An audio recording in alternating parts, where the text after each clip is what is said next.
So hello guys, welcome back to my channel. And आज हम यहाँ पर बात करने वाले हैं Jack and Joker you still my heart के एपिसोड 8 में क्या होने वाला है इसके बारे में। तो मुझे मिले हुए इंफॉर्मेशन के हिसाब से इस सीरीज का ये एपिसोड भी ड्रामा, एक्शन और इमोशन से भरा होने वाला है, क्योंकि हम यहाँ पर जैक को फोर्सफुली लोमब्रांड के साथ एक बहुत बड़ी गैम्बलिंग गेम में शामिल करते हुए देखने वाले हैं, जो कि 4 हॉर्समैन में से एक का बेटा है। तो जैसे कि ये लोग ह्यूमन लाइफ को एक खिलौने की तरह देखते हैं, तो ये चीजें और भी ज्यादा खतरनाक होने वाला है। और इसीलिए ही हम यहाँ पर जोक को जैक का कॉलर पकड़ते हुए उससे ये पूछते हुए देखते हैं कि तुम जो ये सब कर रहे हो, लोगों की लाइफ ऐसे बर्बाद करने पर तुले हुए हो, क्या ये ठीक कर रहे हो? तुम्हें इसके लिए रिग्रेट फील नहीं हो रहा है? तो जोक की बात सुनकर जैक कहता है, तुम्हें क्या लगता है मुझे ये सब करना पसंद है? मैं ये सब करना चाहता हूँ, पर मेरी मजबूरी है कि मुझे ये करना पड़ रहा है। तो जो जैक का कॉलर छोड़कर उसे कहता है, तुम मजबूरी में भी कुछ ऐसा काम मत कर दो कि बाद में तुम्हें इसका इतना रिग्रेट हो कि तुम इसे सही कर ही ना पाओ।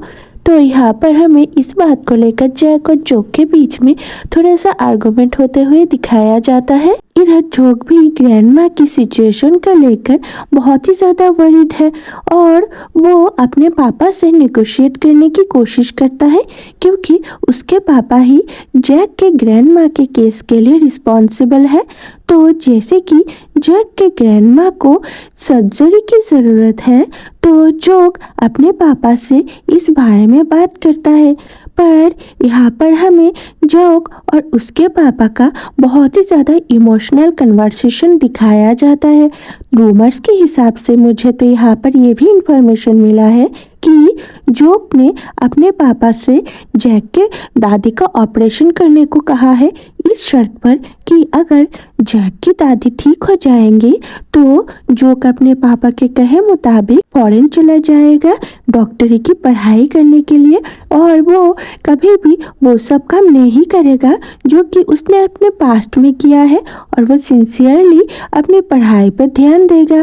पर यहाँ पर एक और इंफॉर्मेशन के हिसाब से मुझे ये भी पता चला है कि इस सर्जरी के बाद जैक अपने फीलिंग्स के बारे में जोक को बताने के बारे में डिसाइड करता है, जो कि उसके दिल में है। तो यहाँ पर से हम इन दोनों के बीच में एक लवी डबी कपल सीन भी देख सकते हैं।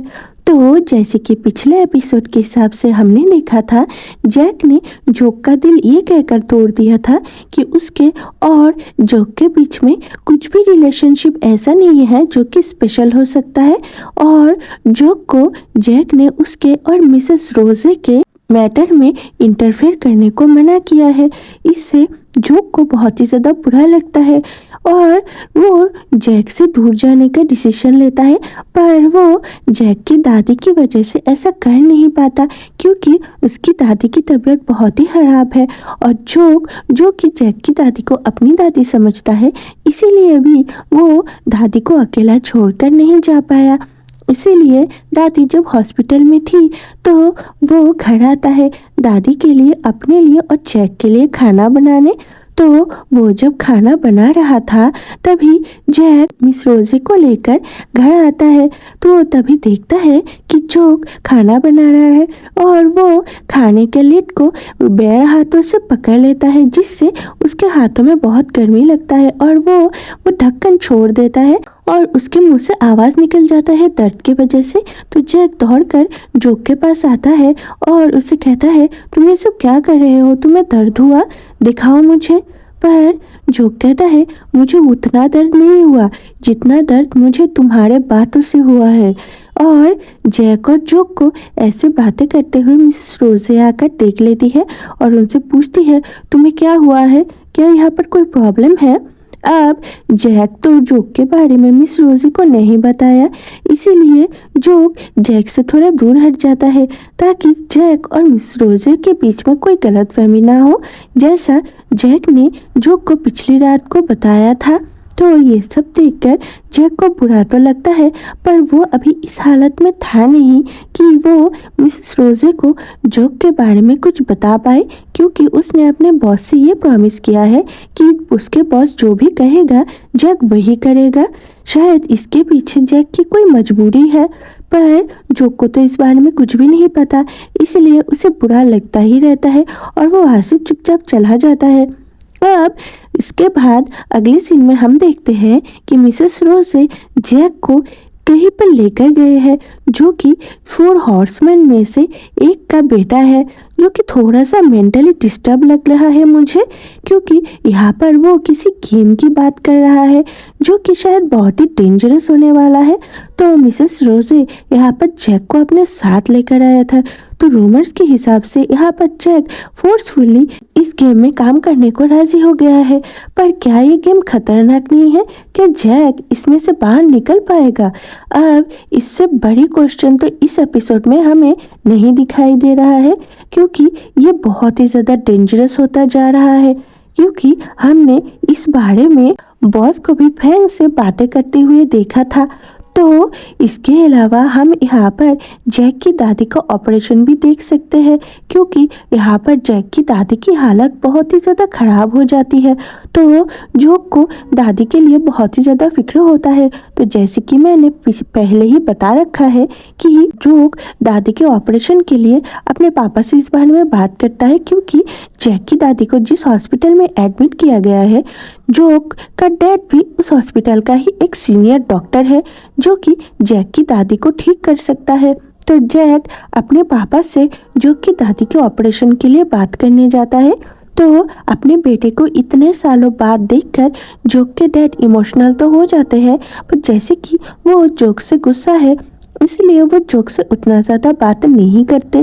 पर यहाँ पर जोक जब अपने डैड से कहता है कि प्लीज़ आप जैक की दादी को बचा लीजिए, इसके बदले आप जो भी कहोगे मैं वही करूँगा, तो शायद यहाँ पर जोक के डैड उससे कहते हैं कि मैं जोक की दादी को बचा सकता हूँ, पर तुम्हें इसके बदले अपनी डॉक्टर की पढ़ाई कंप्लीट करना होगा और इसके लिए तुम्हें फॉरेन जाना होगा। तो जोक को लगता है कि मुझे जैक से दूर जाना पड़ेगा, पर जैसे कि जोक के मुताबिक जैक अभी उससे प्यार करता ही नहीं, इसीलिए वो इस शर्त पर राजी हो जाता है।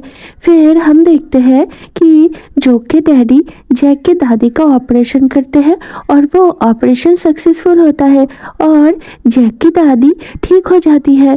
तो जैक की दादी ठीक हो गई, ये सुनने के बाद जैक और जोक उसकी दादी को घर लेकर आते हैं, जहाँ पर उनके सभी पड़ोसी और बच्चे उन्हें घर पे वेलकम करते हैं, जिसका देखकर जैक की दादी बहुत ही खुश होती है। तो जैक और जोक ने भी ऐसा वेलकम एक्सपेक्ट नहीं किया था, तो इस सब से वो भी बहुत ही ज़्यादा खुश होते हैं। फिर यहाँ पर सूत्रों के हिसाब से मुझे ये इन्फॉर्मेशन मिला है कि जैक ये डिसाइड कर लेगा कि इसके बाद वो जोक को पूरी सच्चाई बता देगा और जोक के लिए वो जो भी फील करता है वो भी वो जोक को बता देगा। पर यहाँ पर ये सीन होगा या नहीं ये तो मुझे पता नहीं है, पर यहाँ पर कुछ सीन तो ऐसा हो ही सकता है जिसमें हम जैक को अपने हरकतों से जोक को ये रियलाइज करवाते हुए देखते हैं कि जैक उसको पसंद करता है, उससे प्यार करता है। पर जैसे कि जैक ने पिछली बार जोक से कहा था कि उनके बीच में ऐसा कुछ नहीं है, तो जोक इस बार जैक की इन सब एक्टिविटीज़ पर भरोसा तो नहीं करेगा जब तक जैक अपने मुंह से सच्चाई खुद नहीं जोक से कहेगा।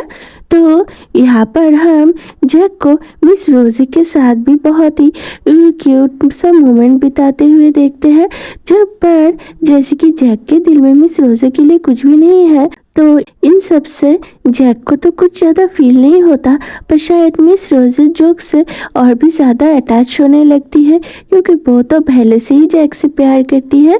पर इन दोनों का डेस्टिनेशन एक तो हो ही नहीं सकता, क्योंकि जैक और जोक एक दूसरे से प्यार करते हैं और जैक बहुत पहले से ही जोक से प्यार करता है और जोक भी पहली नज़र में देखने से ही जैक से प्यार करता है।